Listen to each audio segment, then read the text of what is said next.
Hi guys welcome back to Mahesh talks. Finally ఈ thumbnail ready చేసి దగ్గర దగ్గర 2 వీక్స్ అవుతుంది. ఒక కంటెంట్ ఎప్పటి నుంచో స్టార్ట్ చేద్దాం అనుకుంటున్నా కానీ కుదరట్లేదు. ఇది అంత ఇంపార్టెంట్ వీడియో కాదు. బట్ ఈ కంటెంట్ పెట్టడానికి ఏంట్రా మ్యాటర్ అంటే దీన్ని బేస్ చేసుకొని నెక్స్ట్ వీడియోస్ రాబోతాయి అనమాట. సో ఫస్ట్ ఇది ఒక ఇంట్రొడక్షన్ కింద వర్కౌట్ అవుతుంది. సో మీరు ఆల్రెడీ థంబ్నెయిల్లో చదివి ఉంటారు, సింగిల్ స్క్రీన్స్ వర్సెస్ మల్టీప్లెక్స్. ఇందులో పెద్ద డీకోడ్ చేయడానికి ఏముండదు. నేను చాలా సింపుల్గా మాట్లాడతా కొన్ని విషయాలు. సో జస్ట్ ఒకసారి ట్రై చేయండి, వీడియోని ఫుల్గా చూడండి, మీకు కూడా అర్థమవుతుంది. అండ్ నెక్స్ట్ చెప్పబోయే వీడియోస్కి మీకు ఇది బాగా కనెక్ట్ అవుతుంది అనమాట, ఒక ఇంట్రడక్షన్ లాగా బేస్ కింద. సో ఇక లేట్ చేయకుండా వీడియోలోకి అయితే వెళ్ళిపోదాం. First of all single screens గురించి అయితే మాట్లాడుకుందాం భయ్య. చిన్నప్పటి నుంచి ఐ థింక్ చాలా మంది టీఎఫ్ఐ ఆడియన్స్ కానీ సినిమా లవర్స్ కానీ అందరికీ సింగిల్ స్క్రీన్స్ అంటే పిచ్చి ఉంటుంది. వేరే డిఫరెంట్ ఆడియన్స్ మాత్రం మల్టీప్లెక్స్ ప్రిఫర్ చేస్తారు. దాని గురించి తర్వాత మాట్లాడతా. ఫస్ట్ సింగిల్ స్క్రీన్స్ గురించి డిస్కస్ చేసుకుందాం. సింగిల్ స్క్రీన్స్ దేనికి పేరు అంటే సెలబ్రేషన్స్. ఏ పెద్ద హీరో సినిమా వస్తుందన్నా సరే కానీ ఆ మాస్ సెలబ్రేషన్స్, ఆ కట్అవుట్స్, ఆ పాలాభిషేకాలు అండ్ ఆ దండలు, డ్రమ్స్, డాన్సులు, పూనకాలు వచ్చేస్తాయి అనమాట సింగిల్ స్క్రీన్కి ఒక పెద్ద హీరో సినిమాకి వెళ్తే కనుక. అంటే ఇంకా లోపలికి వెళ్ళిన తర్వాత ఇంకా ఎక్స్పీరియన్స్ ఒక యూఫోరియా నడుస్తుంది భయ్య మొత్తం థియేటర్లో అంతా కూడా. డైలాగులు వినబడకపోయినా ఫ్యాన్స్ వెళ్తారు. అక్కడ సెలబ్రేషన్ ఇంపార్టెంట్, ఎంజాయ్మెంట్ ఇంపార్టెంట్. తనకు నచ్చిన హీరోని ఆ స్క్రీన్ మీద చూసుకుంటూ పేపర్లు ఎగరేసుకుంటూ ఇంకా పిచ్చ పిచ్చ హడావిడి చేస్తారు. సో వీటన్నిటి కోసం పెట్టింది పేరు సింగిల్ స్క్రీన్. ఈ సెలబ్రేషన్ అంతా మీకు మల్టీప్లెక్స్లో దొరకదు ఎక్కడ కూడా. సో ఆ సెలబ్రేషన్స్ కోసమే సింగిల్ స్క్రీన్స్ ఇప్పటికీ స్టిల్ ఇంకా రన్ అవుతున్నాయి. అండ్ అలాగే సింగిల్ స్క్రీన్స్లో ఇంకో ప్లస్ పాయింట్ ఏంటంటే మేజర్ వన్ ఇది టికెట్ ప్రైజెస్. మరీ మీకు హై రేట్స్ ఉండవు. మీకు ఒక్కొక్క స్టేట్ని బట్టి డివైడ్ చేసుకోవచ్చు. మీకు ఆంధ్రాలో ఒకలా ఉంటాయి, తెలంగాణలో ఒకలా ఉంటాయి. సో ఇక్కడ నేను బెటర్ మాట్లాడుతున్నాను. ఇప్పుడు నేను తెలంగాణలో ఉన్నాను కాబట్టి ఇక్కడే సినిమాలు చూస్తున్నాను కాబట్టి 50 రూపీస్ దగ్గర నుంచి మొదలవుతుంది మీకు నెల టికెట్. తర్వాత ఇంకొక ఆప్షన్ ఉంటుంది 100 రూపీస్ది. దాని తర్వాత బాల్కనీ ఉంటుంది 150 రూపీస్ది. సో అందరూ అఫోర్డ్ చేసే విధంగా ఉంటుంది అనమాట. సో ఏ సీట్ కన్నా వెళ్ళొచ్చు, ఏదన్నా చూస్ చేసుకోవచ్చు, మీ ఇష్టం వచ్చిన ఆప్షన్స్ ఉంటాయి. అండ్ అలాగే ఇంటర్వెల్లో కూడా యూ కెన్ అఫోర్డ్ పాప్కార్న్ కానీ ఉంటే పాప్కార్న్, లేదంటే సమోసా, లేదంటే డ్రింక్స్ ఏదన్నా అఫోర్డ్ చేయగలం. ఒక మిడిల్ క్లాస్ ఫ్యామిలీ కానీ, నార్మల్గా స్టూడెంట్స్ కానీ, సింగిల్గా వెళ్ళే వాళ్ళు కానీ అందరూ అఫోర్డ్ చేసే విధంగా ఉంటుందన్నమాట ఈ సింగిల్ స్క్రీన్ ప్రైజెస్ ఇవన్నీ కూడా. సో అదంతా కూడా చాలా బాగా వర్కౌట్ అవుతుంది. వాటి పరంగా కూడా సింగిల్ స్క్రీన్స్ అనేవి చాలా ప్లస్ పాయింట్కి ఉపయోగపడతాయి. ఎంతకు మించి ఇంకేమైనా ఉన్నాయా? నాకైతే ప్రెజెంట్ అయితే ఏది కనిపించట్లేదు బ్రో. సింగిల్ స్క్రీన్స్ కోసం చెప్పుకోవడం ఇంతకు మించి తప్ప ఏముండదు. ఇదే పాజిటివ్స్ అనమాట సింగిల్ స్క్రీన్స్లో ఉన్నవి. సో ఇది సింగిల్ స్క్రీన్స్. అండ్ ఇప్పుడు మల్టీప్లెక్సెస్ గురించి మాట్లాడుకుందాం. తర్వాత ఈ రెండిటిని కంపేర్ చేస్తాను లాస్ట్‌లో. ఇప్పుడు మల్టీప్లెక్స్ విషయానికి వచ్చేస్తే మీకు ఇక్కడ సెలబ్రేషన్‌లు ఉండవు, కటౌట్స్ ఉండవు, పాలాభిషేకాలు ఉండవు. అసల గట్టిగా కొడితే మీ అభిమాన హీరో కటౌట్ కూడా అక్కడ కనిపించదు మల్టీప్లెక్స్ దగ్గర. మహా అయితే ఒక పోస్టర్ ఏస్తారేమో అంతే. జస్ట్ సినిమా లోపలికెళ్ళామా, కూర్చున్నామా, ప్రశాంతంగా చూసేసి వచ్చేసామా ఇంతే. ఇందులో ఏముందిరా అనుకుంటారు చాలామంది. బట్ చాలామంది ఆడియన్స్ అదే ప్రిఫర్ చేస్తారు. అండ్ ఇక్కడ మల్టీప్లెక్స్‌లో ఇంకోటి హైలైట్ ఏంటంటే టికెట్ ప్రైజెస్. మినిమమ్ 247 రూపీస్ లేదా 295 రూపీస్ లేదా 250 రూపీస్. మినిమమ్ మీరు 200 పెట్టాల్సిందే. అంటే దాటి పెట్టాల్సిందే. ఇంకా మంచి సినిమా వస్తే రూ. 328 కూడా అవుతదనమాట విత్ టాక్సెస్ అన్నీ కలుపుకొని. అంత ప్రైజెస్ పెట్టి కూడా చాలామంది మల్టీప్లెక్సే ప్రిఫర్ చేస్తారు. అది కూడా ఎందుకో చెప్తాను. అండ్ ఇంకొక బొక్క ఏంటంటే మల్టీప్లెక్స్‌లో ఇంటర్వెల్‌కి బయటికి రాలేం భయ్యా. అస్సలు రాలేం. టికెట్‌కి నీకు 200, 250, 300 అవుతే ఇంటర్వెల్ కోసం బయటికెళ్ళావంటే 500, 1000 అవుతది. అంటే టికెట్‌కి మించి డబుల్ అవుతది లేదా త్రిబుల్ అవుతది తప్ప నార్మల్ అయితే అవ్వదు. ఒక మిడిల్ క్లాస్ ఫ్యామిలీ గనక మల్టీప్లెక్స్‌కి ఫ్యామిలీతో వెళ్లారా, టికెట్‌కి రూ. 1000 అయితే బయట ఇంటర్వెల్‌కి ఒక 2000, 3000 అవుద్ది. సో అది మల్టీప్లెక్స్. మీకు సింగిల్ స్క్రీన్‌లో ఎక్కువ పాజిటివ్స్ కనిపిస్తాయి. బట్ మల్టీప్లెక్స్‌లో చాలా బొక్కలు కనిపిస్తాయి. బట్ ఇక్కడ మల్టీప్లెక్స్ పాజిటివ్స్ కూడా మాట్లాడుకుందాం. First maintenance. మల్టీప్లెక్స్‌లో చూసే ఉంటారు ఆల్రెడీ. మీకు ఆ మెయింటెనెన్స్ చాలా ఫ్రెష్‌గా ఉంటుంది. చాలా నీట్‌గా ఉంటుంది. మీరు టాయిలెట్స్‌కెళ్ళినా కూడా ఎక్కడికి వెళ్ళినా సరే గానీ దాన్నైతే మాక్సిమం మల్టీప్లెక్సెస్ నీట్‌గా మెయింటైన్ చేస్తాయి. అండ్ అలాగే మీకు మూవీ ఎక్స్‌పీరియన్స్‌లో ఎక్కడా కూడా లోటు చెయ్యరు భయ్య అసల. సౌండ్ క్వాలిటీ ఉంటుంది, డాల్బీ ఉంటుంది. ఇప్పుడు డిఫరెంట్ సౌండ్ ఎక్స్‌పీరియన్స్ అయితే వచ్చేసాయి. సో వాటి పరంగా కూడా మూవీని చాలా బాగా ఎక్స్‌పీరియన్స్ చేయొచ్చు. అండ్ లేజర్ ప్రొజెక్షన్ ఉంటుంది. అండ్ అలాగే మీకు స్క్రీన్ పరంగా కూడా చాలా క్వాలిటీ ప్రెజెంట్ చేస్తారు. ఎక్కడ కూడా మీకు సినిమా పరంగా సౌండింగ్ నుంచి, విజువల్స్ దగ్గర నుంచి అన్నిట్లి పరంగా ఎక్స్‌పీరియన్స్ అయితే టాప్ నాచ్ ఉంటుందనమాట మల్టీప్లెక్స్‌లో. సో అది బిగ్గెస్ట్ ప్లస్ పాయింట్ మల్టీప్లెక్స్‌లో ఉన్నది. సినిమా క్వాలిటీని ఎక్కడ మిస్ చేయరు. ఇది ఒక బిగ్గెస్ట్ ప్లస్ పాయింట్ అనమాట. అండ్ అలాగే ఇప్పుడు ఎలాగో మాల్స్‌కెళ్ళినా, మల్టీప్లెక్స్‌కెళ్ళినా పార్కింగ్ కూడా ఉండట్లేదు. మీకు ఆ గోల కూడా ఉండదు. సో ఈజీగా ఎళ్లి టికెట్ చూపించుకుంటే పార్కింగ్ ఖర్చులు కూడా మిగులుతాయి. ఏ రూ. 20కి ఏంటి బ్రో అంటే రూ. 40 కూడా అవ్వచ్చు పార్కింగ్. ఇప్పుడు అవి కూడా మిగులుతున్నాయి కదా! సో అది కూడా బావుంటుంది. అండ్ ఇఫ్ ఇన్ కేస్ మీరు గనక ఫ్యామిలీతో ఎళ్ళాలనుకుంటే మంచిగా వెళ్లి ఇంటర్వెల్ జోలికి ఎళ్ళకుండా నీట్‌గెళ్లి నీట్‌గా వచ్చేయొచ్చు. ఎటువంటి గోల ఉండదు, విజిల్స్ ఉండవు. ప్రశాంతంగా ఎళ్లి ప్రశాంతంగా చూసొచ్చేస్తారు మూవీని. కొన్ని మల్టీప్లెక్సెస్‌లో కొన్ని డిఫరెంట్ వైబ్స్ ఉంటాయి. అది వేరే విషయం. నేను మేజర్ పర్సెంటేజ్ చెప్తున్నా. ఓకే. సో మూవీ ఎక్స్‌పీరియన్స్ ప్రశాంతంగా వెళ్లి ప్రశాంతంగా చూసి రావాలనుకుంటే multiplexes is the one of the best option. So వీటి పరంగా మల్టీప్లెక్సెస్ పాజిటివ్స్ అనమాట. బట్ ఇప్పుడు ఏది ఎక్కువగా ప్రిఫర్ చేస్తున్నారు? సింగిల్ స్క్రీన్ వర్సెస్ మల్టీప్లెక్స్‌గా చూసుకుంటే కంపారిజన్స్ చెప్తా. మీరు సింగిల్ స్క్రీన్‌కి ఎప్పుడన్నా మెయింటెనెన్స్ చూసుంటారు. ఈ మధ్యన రీసెంట్‌గా సింగిల్ స్క్రీన్స్‌కెళ్ళడం చాలా తగ్గించేసా. ఐ థింక్ ఒక 5-6 మంత్స్‌గా నేను సింగిల్ స్క్రీన్స్‌కి వెళ్ళట్లేదు. చాలా తగ్గించా. చాలా రోజుల తర్వాత నిన్న 'లెనిన్' మూవీకెళ్ళా 'శ్రీరాముల్లో'. అది కూడా రెనోవేషన్ చేశారు కాబట్టి. లేదంటే వెళ్ళకపోదును. ఎందుకంటే నేను వన్స్ హైదరాబాద్ వచ్చిన తర్వాత మాక్సిమం చాలా సినిమాలు సింగిల్ స్క్రీన్స్‌లోనే చూసాను భయ్యా. అన్ని సింగిల్ స్క్రీన్స్. మాక్సిమం 'మల్లికార్జున్' చూసా, 'భ్రమరాంబ' చూసా, 'విమల్' చూసా. 'విమల్' ఈ సింగిల్ స్క్రీన్ ఇది చాలా బెస్ట్. మల్టీప్లెక్స్‌లో ఉంటుంది. సో, దీన్ని పక్కన పెట్టేద్దాం. 'శ్రీరాములు' రెనోవేషన్ ముందు కూడా చూసా.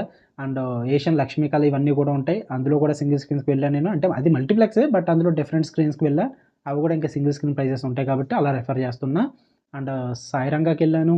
ఇంకా చాలా స్క్రీన్స్ ఉన్నాయి. చాలా సింగిల్ స్క్రీన్స్ అయితే నేను ఎక్స్‌ప్లోర్ చేశా. ఎక్కడ కూడా మెయింటెనెన్స్ అన్నది ఉండదు. మెయింటెనెన్స్ పరంగా చాలా వరస్ట్ ఉంటుంది. అండ్ అలాగే క్వాలిటీ. ఒక సినిమా చూసేసిన తర్వాత ఫ్రెండ్స్‌తో రెండోసారి వెళ్ళేవాడిని చాలా సినిమాలకి. వాళ్ళని తీసుకొని సరదాగా ఎక్స్‌ప్లోర్ చేయడానికి. రాడ్ మూవీస్ అయినా నేను వాళ్ళతో మళ్ళీ చూడటం అలవాటు నాకు. డైలాగులు వినపడితే బ్యాక్‌గ్రౌండ్ స్కోర్ వినపడదు. బ్యాక్‌గ్రౌండ్ స్కోర్ గట్టిగా వినపడితే డైలాగులు సరిగ్గా వినపడవు. ఈవెన్ ఇఫ్ ఇన్‌కేస్ మీరు గనుక సింగిల్ స్క్రీన్‌కి పొరపాటున హారర్ మూవీకెళ్లారంటే, నేను ఒక హారర్ మూవీ సింపుల్‌గా చెప్తా ఎక్స్‌పీరియన్స్. 'త్రిబుల్ ఏ' సినిమాస్‌లో చూసా. అందులో కొన్ని కొన్ని చిన్న చిన్న సౌండ్‌లకి నేను భయపడ్డా బ్రో. అదే సినిమాని ఒక హారర్ మూవీని నేను మా ఫ్రెండ్స్‌తో సింగిల్ స్క్రీన్‌కి వెళ్లి చూసా. నా దగ్గర ఎక్కడంటే లొకేషన్ చందానగర్ సైడు ఒక సింగిల్ స్క్రీన్‌లో. నేను ఏ సౌండ్‌లకైతే భయపడ్డానో మల్టీప్లెక్స్‌లో, ఆ సౌండ్‌లు ఇక్కడ వినబడను కూడా వినపడలేదు. అసలు ఆ సౌండ్స్ ఉన్నాయి కూడా అనిపించలేదు నాకు మూవీలో. That's the problem. ఎందుకంటే సౌండింగ్ క్వాలిటీ అస్సలు వర్కౌట్ అవ్వదు. ఎందుకంటే సింగిల్ స్క్రీన్స్‌ని ఎవరు అప్‌గ్రేడ్ కూడా చేయలేదు. డాల్బీకి కూడా రాలేదు ఇప్పటికి. స్టిల్ ఇంకా ఇప్పుడు కొన్ని కొన్ని స్క్రీన్స్ అప్‌గ్రేడ్ అవుతున్నాయి. అది కూడా డాల్బీ 7.1కి అలాగా. సో, చాలా స్క్రీన్స్ సౌండింగ్ ఎక్స్‌పీరియన్స్ చాలా వరస్ట్‌గా ఉంటుంది. ఇంకొన్ని స్క్రీన్స్ అయితే నేను విజువల్స్ స్క్రీన్ క్వాలిటీ ఎంత వరస్ట్ ఉంటదంటే కొన్ని స్క్రీన్స్ ఏమో సగం చిరిగిపోయి ఉంటది. ఆడు దానికి కుట్లేసి పెట్టేస్తాడు. అదేమో మనకు అలా డిస్టర్బ్ చేస్తూనే ఉంటుంది. ఇంకొన్ని స్క్రీన్స్ అయితే మొత్తం చివర్లంతా ఎడ్జెస్ అంతా డార్క్ కనిపిస్తది. మధ్యలో మాత్రం బొమ్మ కనిపిస్తది. అయినా వాడు రిపేర్ చేయించడు. అది అలాగే ప్లే చేసేస్తాడు. సో, సినిమా ఎక్స్‌పీరియన్స్ మొత్తం షెడ్‌కెళ్ళిపోద్ది. నేను ఈ మధ్యన నేను ఇప్పుడిప్పుడే చెప్పట్లా. నేను ఈ ఇయర్ స్టార్టింగ్ నుంచి నేను చాలా సింగిల్ స్క్రీన్స్‌లో చూసాను. అంతకుముందు నుంచి చూసాను కాబట్టి నేను ఎక్స్‌పీరియన్స్ అయిందే చెప్తున్నా. సో, ఇది సింగిల్ స్క్రీన్స్ ప్రాబ్లమ్స్. నేను అప్పటి నుంచి డిసైడ్ అయిపోయాను బ్రో. లాస్ట్ 6 మంత్స్ నుంచి ఇంకా లేదు. మెయింటెనెన్స్ కుదరట్లేదు. వాచింగ్ ఎక్స్‌పీరియన్స్ పోతుంది. డబ్బులు తక్కువ అవుతున్నాయి కాదనట్లా. అది ఒకటే ప్లస్ పాయింట్. ఇంటర్వెల్ కూడా మనం ఎలాగో బయటికెళ్ళం. బట్ సినిమా ఎక్స్‌పీరియన్స్ ఉండాలి కదా! ఇప్పుడు ఏదో ఒక హాలీవుడ్ మూవీ వచ్చి, ఏదో వచ్చి సరదాగా వెళ్దాం అనుకుంటుంటే ఆ ఎక్స్‌పీరియన్స్ అస్సలు ఉండట్ల. సో, అప్పటి నుంచి కొంచెం బడ్జెట్ పోతే పోయిందని చెప్పేసి మల్టీప్లెక్స్‌కి షిఫ్ట్ అయ్యా. వన్స్ ఎప్పుడైతే మల్టీప్లెక్స్‌కి షిఫ్ట్ అయ్యానో లాస్ట్ 6 మంత్స్‌గా డబ్బులు పోతున్నాయి. నేను కాదనట్ల. డబ్బులైతే ఎక్స్‌ట్రా అవుతుంది. బట్ సౌండింగ్ క్వాలిటీ చాలా బావుంటుంది. ప్రశాంతంగా వెళ్తున్నా. ఆ ఎక్స్‌పీరియన్స్ వన్స్ వెళ్లి మల్టీప్లెక్స్‌లో అలా కూర్చొని ఆ స్క్రీన్ మీద అంత క్వాలిటీగా ఆ డాల్బీ అండ్ వేరే సౌండింగ్ ఎక్స్‌పీరియన్స్‌తో సినిమాని ఎక్స్‌పీరియన్స్ చేస్తుంటే నేను అలా ఉండిపోతాను bro. This is cinema. Film makers గాని, డైరెక్టర్స్ గాని, ఎడిటర్స్ గాని ఏదైతే ఎక్స్‌పీరియన్స్ వాళ్ళు ఇద్దాం అనుకుంటున్నారో, అది మనం ఎక్స్‌పీరియన్స్ చేయాలంటే ఖచ్చితంగా మనం ఒక మంచి థియేటర్‌కి వెళ్ళాల్సిందే ఆబ్వియస్‌లీ. నాకు అప్పట్లో నేను మా రూమ్ విమల్ దగ్గర ఉండేది కాబట్టి మాక్సిమం సింగిల్ స్క్రీన్ అంటే విమల్‌కి ప్రిఫర్ చేసేవాడిని. ఎందుకంటే విమల్‌లో డాల్బీ ఉంటుంది. అండ్ ఆ ఎక్స్‌పీరియన్స్ కూడా బావుంటుంది. బట్ అలా ఎన్ని స్క్రీన్స్ ఉన్నాయి అసలు హైదరాబాద్‌లో? అదొకటే ఉంది. ఉన్న సింగిల్ స్క్రీన్స్ అన్నీ సేమ్. పెద్దేం అనిపించలేదు నాకు. అండ్ ఈవెన్ ఈరోజు చాలా రోజుల తర్వాత నేను లెనిన్‌కెళ్ళా. శ్రీరాములుకి వెళ్ళాను. స్క్రీన్ ఎక్స్‌పీరియన్స్ బావుంది. సౌండింగ్ ఎక్స్‌పీరియన్స్ బావుంది. నాకు చాలా రోజుల తర్వాత ఒక సింగిల్ స్క్రీన్‌కి వెళ్ళడం వల్ల ఏమో తెలీదు గానీ, నా పక్కన ఒకడు కూర్చున్నాడు బ్రో. నాకు మండిపోయింది ఆడి మీద. నాగార్జున పేరుకి అరిచాడు. ఎన్టీఆర్ పేరుకి అరిచాడు. టైటిల్ కార్డ్స్‌కి అరిచాడు. మధ్యలో కొన్ని సీక్వెన్సెస్‌కి అరుస్తూనే ఉన్నాడు బ్రో. ఆడు అరుస్తున్నప్పుడు ఆ టైటిల్ కార్డ్స్‌లో భారతం గురించి గట్టా కొన్ని సీక్వెన్సెస్ చెప్తాడు. నాకవి వినబడట్లేదురా. నాకు వినబడట్లేదు. నువ్వు హీరో ఎంట్రీ దగ్గర అరు. హీరోయిన్ ఎంట్రీ దగ్గర అరు. కాదనట్లేదు. ఎందుకు? వై? నీకు స్టోరీ నడుస్తుంది కదా! స్టోరీ నడుస్తున్నప్పుడు అరిస్తే నీకేం అర్థమవుద్ది? నువ్వేం ఎక్స్‌పీరియన్స్‌తో ఎళ్తావు బయటికి. So, yeah! ఐ నో చాలామంది ఆ సెలబ్రేషన్‌ని ఎంకరేజ్ చేస్తారు. వాళ్ళకవన్నీ కూడా ఇష్టం. But I am not that type అనమాట. సో, నేను అలా చూడొద్దని నేను ఎవరికీ చెప్పట్లేదు. అలా చూడడం తప్పని కూడా నేను అనట్లేదు. I am not that type. నేను ఆ టైప్ కాదు. సో, అందుకే నేను మల్టీప్లెక్స్ ప్రిఫర్ చేస్తా. సో, నాలో కూడా చాలామంది ఉంటారు. సో, నేను వాటి కోసం చెప్తున్నా. బెనిఫిట్స్ కోసం చెప్తున్నా మల్టీప్లెక్స్‌లో. సింగిల్ స్క్రీన్స్‌లో మీకు ఆ ఎక్స్‌పీరియన్స్ ఉండదనమాట. మల్టీప్లెక్స్‌లో దొరికే ఎక్స్‌పీరియన్స్. సింగిల్ స్క్రీన్‌లో మీకుండే నెగెటివ్స్ ఏంట్రా అంటే ఎక్స్‌పీరియన్స్ దెబ్బయిపోద్ది. విజువల్ ఎక్స్‌పీరియన్స్ దెబ్బవుద్ది. సౌండింగ్ ఎక్స్‌పీరియన్స్ దెబ్బవుద్ది. అండ్ అలాగే మెయింటెనెన్స్ చాలా వరస్ట్ ఉంటుంది. కనీసం ఫ్రీగా టాయిలెట్స్‌కి కూడా వెళ్ళలేము. అస్సలు వర్కౌట్ అవ్వదు. ఇవి మల్టీప్లెక్స్‌లో నెగెటివ్స్ ఉన్నాయి. టికెట్ ప్రైసెస్ ఎక్కువ. ఇంటర్వల్ అసల బయటకి కూడా రాలేరు. ఇంకేమున్నాయి అంతే. ప్రైసెస్ ఎక్కువ. ఇంటర్వల్ బయటికి రాలేరు అంతే. సౌండింగ్ ఎక్స్‌పీరియన్స్ బావుంటుంది. విజువల్ ఎక్స్‌పీరియన్స్ బావుంటుంది. ఇది సింగిల్ స్క్రీన్స్ చాలామంది క్లోజ్ అయిపోతున్నాయి అంటున్నారు. మరి ఎలా మెయింటైన్ చేస్తే క్లోజ్ అయిపోక ఇంకేమొస్తది బ్రో? నాకు అర్థం కాదు. మీరు మెయింటెనెన్స్ బావుండి ఇప్పుడు విమలే ఉంది. విమల్‌లో మెయింటెనెన్స్ చాలా బావుంటుంది. డాల్బీ అట్మాస్ ఉంది. టాయిలెట్స్ చాలా బావుంటాయి. పార్కింగ్ బావుంటుంది. అంత అంతా ఈక్వల్లీ చాలా బాగుంటుంది. రన్ అవుతుంది కదా థియేటర్, చాలా బాగా రన్ అవుతుంది. మైత్రి వాళ్ళు రన్ చేస్తున్నారు. అలాగే ఉన్న సింగిల్ స్క్రీన్స్ కూడా రన్ చేస్తే చాలా బాగుంటుంది. బట్ లేదు. ఇప్పుడు ఏషియన్ వాళ్ళు చాలా వరకు మల్టీప్లెక్సెస్ చేసుకుంటూ వెళ్ళిపోతున్నారు. ఎందుకంటే మెయింటెనెన్స్ వాళ్ళకి తెలుసు కాబట్టి చేసుకుంటూ వెళ్తున్నారు. స్టిల్ అప్పటికి కూడా ఏషియన్ లక్ష్మీ కళ ఇదంతా కూడా నాకు అంతగా వర్కౌట్ అవ్వదు. వాళ్ళది కూడా చాలా వర్స్ట్ ఉంటుంది సిట్టింగ్ ఇదంతా కూడా. సినిమా ఎక్స్‌పీరియన్స్ కూడా అక్కడ కూడా చాలా వర్స్ట్ ఉంటుంది. ఎప్పుడన్నా కావాలితే ఏషియన్ లక్ష్మీ కళ ఆర్ పద్మప్రియ సంథింగ్ ఇందులో లలిత ఉంటుందో ఒక 3 సినిమా చూడండి. లిటరల్లీ మీరు 3డీకెళ్ళినట్టు కూడా అనిపించదు మీకు. నేను అది కూడా ఎక్స్‌పీరియన్స్ అయ్యా. ఏ సినిమా కంటే ఇది కన్నడ మూవీ వచ్చింది కదా! Animation 'Mahavatar Narasimha' worst experience. నేను మళ్ళీ ఎళ్లి మల్టీప్లెక్స్‌కి పోయి చూడాల్సొచ్చింది దానివల్ల. అలా ఉంటాయన్నమాట చాలా వరకు కూడా. సో, అందుకే నాకు అంతగా వర్కౌట్ అవ్వదు. ఇప్పుడు ఎందుకురా ఇంత టాపిక్ ఎంత సోది మాట్లాడానంటే, నెక్స్ట్ వచ్చే వీడియోలో ఏం మాట్లాడబోతానంటే సౌండింగ్ ఎక్స్‌పీరియన్స్‌ల గురించి మాట్లాడతా బ్రో. చాలా వరకు కూడా డాల్బీ 7.1 అట్మాస్ అండ్ టీటీఎక్స్ఎల్ సౌండ్స్ ఇవన్నీ వచ్చేసాయి. అండ్ ఇంకా చాలా వచ్చేసాయి. ఏఆర్‌టీలో ఎపిక్ వచ్చింది. ఇలాంటివి చాలా వచ్చాయి. వాటి గురించి మాట్లాడదాం. అండ్ అలాగే స్క్రీన్స్ గురించి మాట్లాడదాం. అండ్ లేజర్ ప్రొజెక్షన్ ఏంటి? అండ్ అలాగే నెక్స్ట్ సింగిల్ స్క్రీన్స్‌లో ఏమేమి అప్‌గ్రేడ్ అవ్వాలి? ఎలాంటి టాపిక్స్ అండ్ మల్టీప్లెక్స్‌లో ఉన్న పాసిబిలిటీస్ అంటే అండ్ అలాగే ఐమాక్స్ గురించి అండ్ మల్టీప్లెక్స్‌లో ఉన్న రేషియోస్ గురించి అంటే లైక్ ఐమాక్స్‌లో డిఫరెంట్ రేషియోస్ ఉంటాయి. ఇలాంటి చాలా టాపిక్స్ ఉన్నాయన్నమాట. మీకు తెలియని విషయాలు. అందరికీ తెలివని నేను అనట్లా. నాకు కూడా తెలీదు. నేను తెలుసుకొని మీకు వీడియో చేసి పెడతా అంతే. అంతకు మించి ఏం లేదు. ఇది కూడా నేను ఎందుకు చేస్తానంటే ఎప్పుడైనా నేను మర్చిపోతా మళ్ళీ చూసుకోవడానికి. అంతకు మించి మీకేదో పెద్ద ఇన్ఫర్మేషన్ షేర్ చేసేయాలని కాదు. ఇఫ్ ఇన్ కేస్ మీకు ఇంట్రెస్టింగ్ ఉంటే గనక ఈ వీడియో చూసి మీరు నెక్స్ట్ వీడియోలో కూడా తెలుసుకుందాం అనుకుంటే గనక లైక్ చేయండి వీడియో.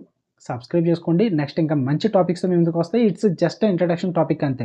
ఇప్పటిదాకా నేను ఈ వీడియోలో మాట్లాడిన విషయాలన్నీ అందరికీ తెలిసిందే. కొత్తగా నేను చెప్తే మీరు తెలుసుకునేదానికి ఏమీ లేదు. బట్ ఒక ఇంట్రడక్షన్ వీడియో చేయాలి కాబట్టి, నేను ఇవి చేయబోతున్నాను చెప్పాలి కాబట్టి ఈ వీడియో అయితే పెట్టడం జరిగింది.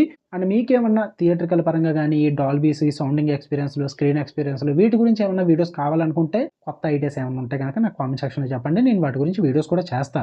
ఈ కంటెంట్ ఇక్కడి నుంచి కంటిన్యూగా వస్తది. మర్చిపోద్దు భయ్యా. అండ్ అలాగే మీరెక్కడ ఎక్కువగా సినిమాలు చూస్తారు? సింగిల్ స్క్రీన్‌లో చూస్తారా? లేక మల్టీప్లెక్స్‌లో చూస్తారా? మీకు ఏ ఎక్స్‌పీరియన్స్ ఇష్టం? అది కూడా ఖచ్చితంగా కామెంట్ చేసి చెప్పండి. నేను కూడా తెలుసుకుంటాను. ఎవరెక్కువ సినిమాలు ఎందులో చూస్తున్నారు ఏంటని చెప్పేసి. అమౌంట్ మ్యాటర్ కాకుండా వేరే ఆప్షన్స్ గురించి చెప్పండి. ఓకే. తెలుసుకుంటా. ప్రతి ఒక్కడు అమౌంట్ గురించి మాట్లాడతాడు. అమౌంట్ గురించి కాకుండా వేరే ఎందుకు సింగిల్ స్క్రీన్‌లో చూస్తాం? ఎందుకు మల్టీప్లెక్స్‌లో చూస్తాం? అమౌంట్ గురించి కాకుండా చెప్పండి. నేను కూడా తెలుసుకుంటా. Okay. Love you all. By.